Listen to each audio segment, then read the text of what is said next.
हम आज बात करेंगे मौलिक कर्तव्य यानी फंडामेंटल ड्यूटीज से संबंधित कुछ महत्वपूर्ण एमसीक्यू के बारे में। तो आइए शुरुआत करते हैं। पहला प्रश्न है, भारतीय संविधान में मौलिक कर्तव्यों को किस संविधान संशोधन के तहत जोड़ा गया? मौलिक कर्तव्यों को किस संविधान संशोधन के तहत जोड़ा गया? ऑप्शन है 40वां, 42वां, 44वां और 52वां। तो इसका सही उत्तर है ऑप्शन नंबर बी, 42वां संविधान संशोधन 1976 के तहत संविधान में मौलिक कर्तव्यों को जोड़ा गया। दूसरा प्रश्न है, मूल रूप से भारतीय संविधान में मौलिक कर्तव्य कितने थे? भारतीय संविधान में मूल रूप से कितने मौलिक कर्तव्य थे? 10, 11, 12, 9। तो ऑप्शन नंबर ए यानी मूल रूप से भारतीय संविधान में कुल 10 मौलिक कर्तव्य थे, वर्तमान में 11 हो गए हैं। ठीक है। अगला प्रश्न है, वर्तमान में भारतीय संविधान में मौलिक कर्तव्यों की संख्या कितनी है? तो इसका सिंपल सा आंसर है कि 11 है। पहले 10 थे, वो बढ़ के 11 हो गए। ठीक है। अगला प्रश्न है, मौलिक कर्तव्यों को संविधान के किस भाग में शामिल किया गया है? एकदम सिंपल है कि भाग 4 का में यानी option number see the correct answer 4A में शामिल किया गया है। अगला प्रश्न है, मौलिक कर्तव्य किस अनुच्छेद में वर्णित है? तो ये भी इम्पॉर्टेंट है। किस अनुच्छेद में मौलिक कर्तव्य का उल्लेख किया गया है भारतीय संविधान में? तो अनुच्छेद 51A यानी option number B is the correct answer. अनुच्छेद 51A में मौलिक कर्तव्य का उल्लेख किया गया है। अगला प्रश्न है, भारतीय नागरिकों के मौलिक कर्तव्यों की संकल्पना किस देश से ली गई है? मौलिक कर्तव्यों की संकल्पना किस देश से ली गई है? तो ली गई है वो सोवियत संघ रूस से, यानी option number be the correct answer. Soviet संघ रूस से मौलिक कर्तव्यों की संकल्पना ली गई है। अगला प्रश्न है, 11वां मौलिक कर्तव्य किस संविधान संशोधन के तहत जोड़ा गया था? जो 11वां मौलिक कर्तव्य है वो किस संविधान संशोधन के तहत जोड़ा गया था? तो जोड़ा गया था 86वां संविधान संशोधन सन 2002 में इसको जोड़ा गया था। और ऑप्शन नंबर सी जो है वो करेक्ट आंसर है। 86वां संविधान संशोधन 2002 में 11वां मौलिक कर्तव्य भारतीय संविधान में जोड़ा गया। अगला प्रश्न है कि 86वें संविधान संशोधन 2002 द्वारा जोड़ा गया मौलिक कर्तव्य किससे संबंधित है? जो 86वां संविधान संशोधन द्वारा 2002 में जो मौलिक कर्तव्य जोड़ा गया था वो किससे संबंधित है? पहली बात तो 11वां मौलिक कर्तव्य है और वो संबंधित है कि 6 से 14 वर्ष के बच्चों को शिक्षा प्रदान करना। 6 से 14 वर्ष के बच्चों को शिक्षा प्रदान करना। ठीक है। Option number C is the correct answer. अगला प्रश्न है, निम्नलिखित में से कौन सा मौलिक कर्तव्य नहीं है? इसमें बताना है कौन सा इसमें मौलिक कर्तव्य नहीं है। तो इसका ऑप्शन है वैज्ञानिक दृष्टिकोण और मानवतावाद की भावना का विकास करना, हमें लगता है ये तो है। बी है संविधान का पालन करना, ये भी है। सी है राष्ट्रगान और राष्ट्रीय ध्वज का सम्मान करना, ये भी है। तथा सरकार की आलोचना करना, ये मौलिक कर्तव्य के अंतर्गत नहीं आता है, इसलिए option number D is the correct answer. अगला प्रश्न है, निम्नलिखित में से कौन सा मौलिक कर्तव्यों का उद्देश्य नहीं है? मौलिक कर्तव्यों का उद्देश्य नहीं है। अब पहला है नागरिकों में देशभक्ति की भावना जागृत करना, ये तो है। दूसरा है भारतीय संस्कृति और विरासत की रक्षा करना, ये भी है। तीसरा है न्यायपालिका को मजबूत बनाना, हमें लगता है ये न्यायपालिका को मजबूत बनाना ये मौलिक कर्तव्यों का उद्देश्य नहीं है। ठीक है। तो option number C is the correct answer. अगला प्रश्न है, क्या भारतीय संविधान में मौलिक कर्तव्यों को लागू करने के लिए कोई कानूनी बाध्यता है? तो ऐसा तो नहीं है, क्योंकि ये नैतिक कर्तव्य मात्र हैं, इनकी कोई कानूनी बाध्यता नहीं है। तो option number B is the correct answer. इनकी कोई कानूनी बाध्यता नहीं है, ये नैतिक कर्तव्य मात्र हैं। अगला प्रश्न है कि भारतीय नागरिकों के मौलिक कर्तव्य किस अनुच्छेद में दिए गए हैं? भारतीय नागरिकों के मौलिक कर्तव्य किस अनुच्छेद में दिए गए हैं? तो 51A में दिए गए हैं। अगला प्रश्न है, मौलिक कर्तव्यों की सूची में शामिल एक महत्वपूर्ण कर्तव्य कौन सा है? जो सबसे महत्वपूर्ण कर्तव्य है तो वो है पर्यावरण की रक्षा करना। वैसे कई हैं, लेकिन पर्यावरण की रक्षा करना इसको महत्वपूर्ण मौलिक कर्तव्य माना गया है। अगला प्रश्न है, मौलिक कर्तव्यों को भारतीय नागरिकों के लिए कब अनिवार्य बनाया गया? मौलिक कर्तव्यों को भारतीय नागरिकों के लिए कब अनिवार्य बनाया गया? तो है 1976 में, जब 42वां संविधान संशोधन हुआ था 1976 में, तब मौलिक कर्तव्यों को बनाया गया तथा स्वर्ण सिंह समिति की सिफारिश पर मौलिक कर्तव्यों को भारतीय संविधान में जोड़ा गया। अगला प्रश्न है कि मौलिक कर्तव्य लागू करने के लिए कौन सी समिति गठित की गई? तो थी स्वर्ण सिंह समिति गठित की गई थी। स्वर्ण सिंह समिति यानी option number see the correct answer. मौलिक कर्तव्य लागू करने के लिए कौन सी समिति गठित की गई थी? स्वर्ण सिंह समिति गठित की गई थी। अगला प्रश्न है, मौलिक कर्तव्य किस संविधान संशोधन द्वारा जोड़े गए थे? तो मौलिक कर्तव्य 42वें संविधान संशोधन द्वारा 1976 में इसको जोड़ा गया था। अगला प्रश्न है, मौलिक कर्तव्य किस पर लागू होते हैं? मौलिक कर्तव्य केवल भारतीय नागरिकों पर मौलिक कर्तव्य लागू होते हैं, केवल भारतीय नागरिकों पर, यानी option number B is the correct answer. अगला प्रश्न है, मौलिक कर्तव्यों की संकल्पना किस रिपोर्ट से प्रेरित थी? मौलिक कर्तव्यों की संकल्पना किस रिपोर्ट से प्रेरित थी? तो वो थी स्वर्ण सिंह समिति रिपोर्ट से मौलिक कर्तव्यों की संकल्पना प्रेरित थी। अगला प्रश्न है कि मौलिक कर्तव्यों के पालन में असफल होने पर क्या दंडात्मक कार्रवाई की जा सकती है? तो ऐसा कोई उल्लेख नहीं है, क्योंकि यह कोई नैतिक कर्तव्य नहीं है। तो option number B is the correct answer. अगला प्रश्न है, मौलिक कर्तव्यों को भारतीय संविधान में जोड़ने का उद्देश्य क्या है? मौलिक कर्तव्यों को भारतीय संविधान में जोड़ने का उद्देश्य क्या है? तो इसका उद्देश्य है कि नागरिकों में देशभक्ति और जिम्मेदारी की भावना का विकास करना। नागरिकों में देशभक्ति और जिम्मेदारी की भावना का विकास करना। अगला प्रश्न है, तो ये रहे कि मूल कर्तव्य से संबंधित कुछ महत्वपूर्ण एमसीक्यू, तो इसको अच्छे से पढ़ लीजिएगा। यदि ये वीडियो अच्छा लगे तो इस वीडियो को लाइक कीजिए, सब्सक्राइब कीजिए। अब मिलते हैं इसी प्रकार के अगले टेस्ट में, तब तक के लिए जय हिंद, जय भारत। नमस्कार दोस्तों, भारतीय संविधान की अनुसूची से संबंधित कुछ महत्वपूर्ण एमसीक्यू हैं, आइए देखते हैं। पहला है, वर्तमान में भारतीय संविधान में कुल कितनी अनुसूचियाँ हैं? वर्तमान में भारतीय संविधान में कुल कितनी अनुसूचियाँ हैं? तो आंसर नंबर सी, यानी कि वर्तमान में कुल 12 अनुसूचियाँ हैं, लेकिन मूल संविधान में कुल 8 अनुसूचियाँ थी। 4 अनुसूचियाँ बढ़कर 12 अनुसूचियाँ हो गई। अगला प्रश्न है, भारतीय संविधान में मूल रूप से कितनी अनुसूचियाँ थी? मूल संविधान में वही कहा गया है कि मूल संविधान में कितनी अनुसूचियाँ थी? तो ऑप्शन नंबर ए, यानी कि 8 अनुसूचियाँ थी मूल संविधान में। अगला प्रश्न है, संविधान की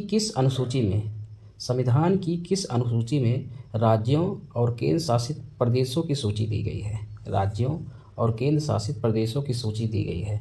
तो पहली अनुसूची में, आंसर है पहली अनुसूची, यानी option number A is the correct answer. पहली अनुसूची में राज्यों और केंद्र शासित प्रदेशों की सूची दी गई है। अगला प्रश्न है, संविधान की दूसरी अनुसूची किससे संबंधित है? संविधान की दूसरी अनुसूची किससे संबंधित है? ऑप्शन है राज्य और केंद्र शासित प्रदेशों की सूची से, सरकार के विभिन्न पदाधिकारियों के वेतन और भत्ते से, पंचायती राज व्यवस्था से, राष्ट्रपति चुनाव प्रक्रिया से। जिसका सही उत्तर है सरकार के विभिन्न पदाधिकारियों के वेतन और भत्ते से संबंधित है दूसरी अनुसूची। ठीक है। अगला प्रश्न है, संविधान की सातवीं अनुसूची का संबंध किससे है? ऑप्शन है सरकारी सेवाओं की सूची, बी है भाषा संबंधी प्रावधान, सी है केंद्र राज्य और समवर्ती सूची, डी है आपातकालीन प्रावधान।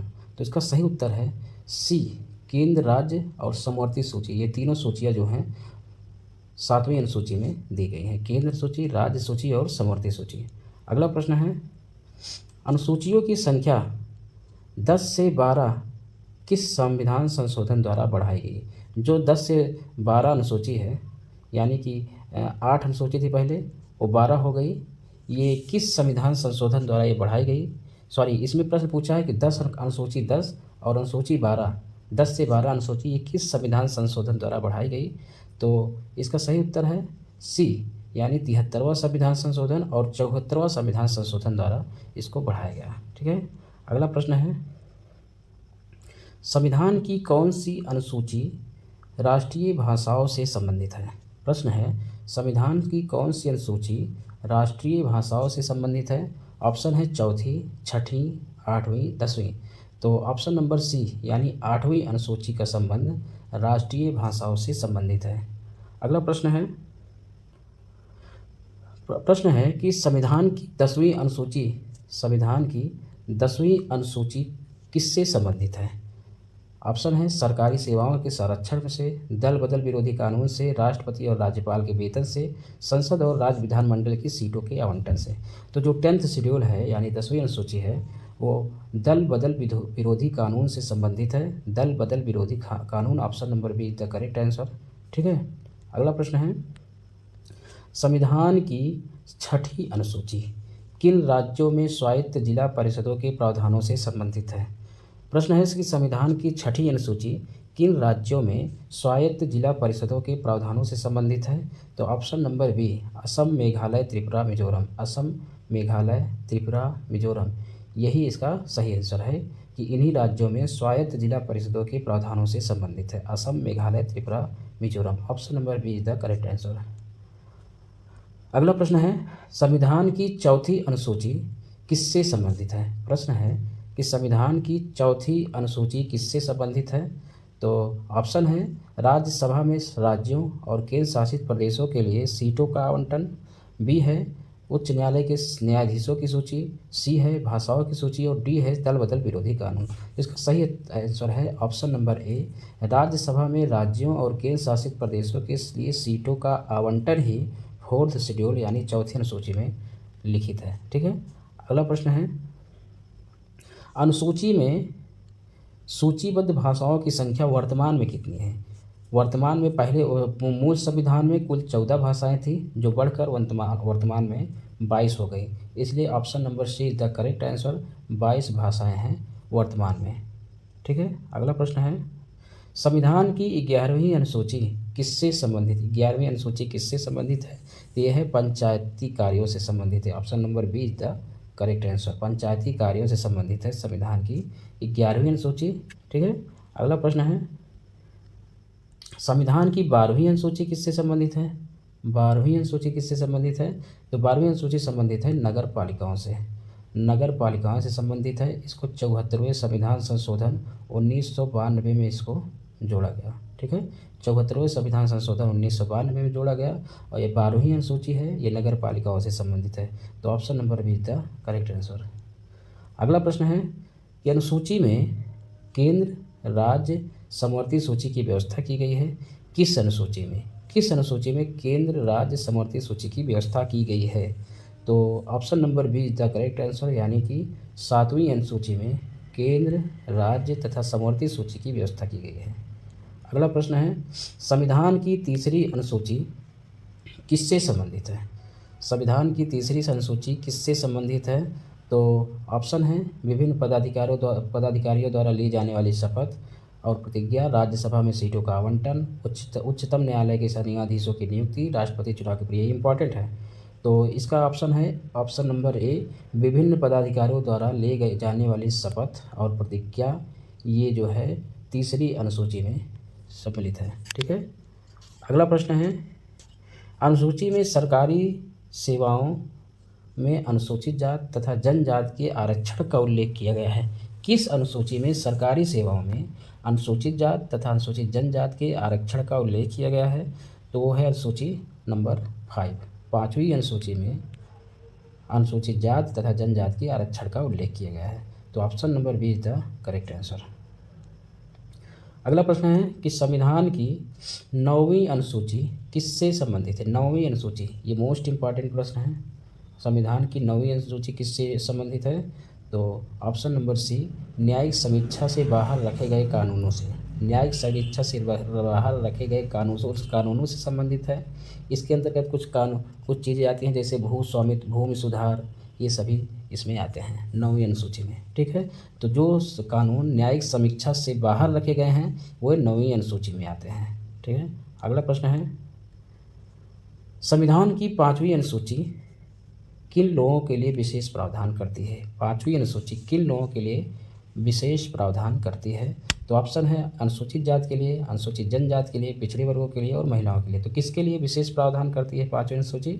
ऑप्शन नंबर बी, अनुसूचित जनजात के लिए संविधान की 5वीं अनुसूची विशेष प्रावधान करती है। अगला प्रश्न है संविधान की 8वीं अनुसूची मूल रूप से 8वीं अनुसूची में मूल रूप से कितनी भाषाओं को मान्यता दी गई थी? जो 8वीं अनुसूची थी उसमें मूल रूप से कितनी भाषाओं को मान्यता दी गई थी? वर्तमान में तो 22 भाषाएं हैं, लेकिन मूल रूप से उसमें 14 भाषाएं थी, यानी option number A is the correct answer.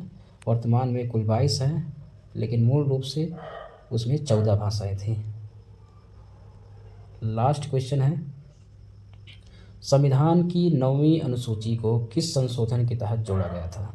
तो इसका उत्तर है प्रथम संविधान संशोधन 1951 के तहत 9वीं अनुसूची को जोड़ा गया था। तो option number A is the correct answer.